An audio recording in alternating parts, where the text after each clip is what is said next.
নমস্কার বন্ধুরা, টুসির হেসেলে সকলকে স্বাগত জানাচ্ছি। চলে এসেছি নতুন একটা রেসিপির সাথে। আজকে আমি দেখাবো চিংড়ি মাছের মালাইকারি। চিংড়ি মাছগুলো খুব বেশি বড় ছিল না, মোটামুটি সাইজের ছিল। তো ওটাকে আগে ভেজে নিয়েছি। তো ভাজাটা শেয়ার করতে ভুলে গেছি।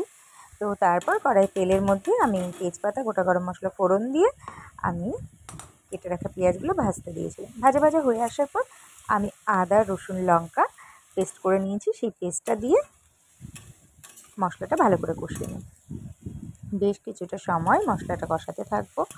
মশলা কষে আসলে এর মধ্যে আমি অ্যাড করেছি কাশ্মীরি লঙ্কার গুঁড়ো আর হলুদ গুঁড়ো। তারপর ভালো করে এটাকে আবারও কিছু সময় কষিয়ে নেব। তারপর আমি চালমগজ আর পোস্ত, কাজু তিনটেকে ভালো করে পেস্ট করে নিয়েছিলাম। তো ওই পেস্টটা এরপর দিয়ে দেবো এর মধ্যে। তারপর পেস্টটা দিয়ে আবারও মশলার সঙ্গে বেশ কিছুটা সময় ধরে কষিয়ে নেব। ওদিকে আমি একটা নারকেলকে কেটে নিয়েছিলাম, অর্ধেকটা আমি পেস্ট করে নিয়েছিলাম। পেস্ট করে নারকেলের দুধটা বার করে নিয়েছিলাম। তারপর এই মশলাটা কষে আসার পর এর মধ্যে নারকেলের দুধটা অ্যাড করেছি।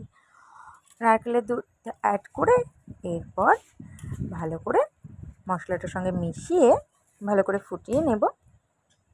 তারপর এর মধ্যে দিয়ে দিয়েছি চিংড়ি মাছগুলো, ভেজে রাখা চিংড়ি মাছগুলো দিয়ে মশলার সঙ্গে বেশ কিছুটা সময় কষিয়ে নিয়ে আমি গ্যাসটাকে স্লো করে করেছি। গ্যাসটা মিডিয়াম আঁচে করলে খাবারের টেস্টটা খুব ভালো হয়। তো যাই হোক, হয়ে এসছে চিংড়ি মাছের মালাইকারি। নামানোর আগে আমি একটু গরম মশলা, ঘি এগুলো এর মধ্যে অ্যাড করেছি, সেটা দেখানো হয়নি।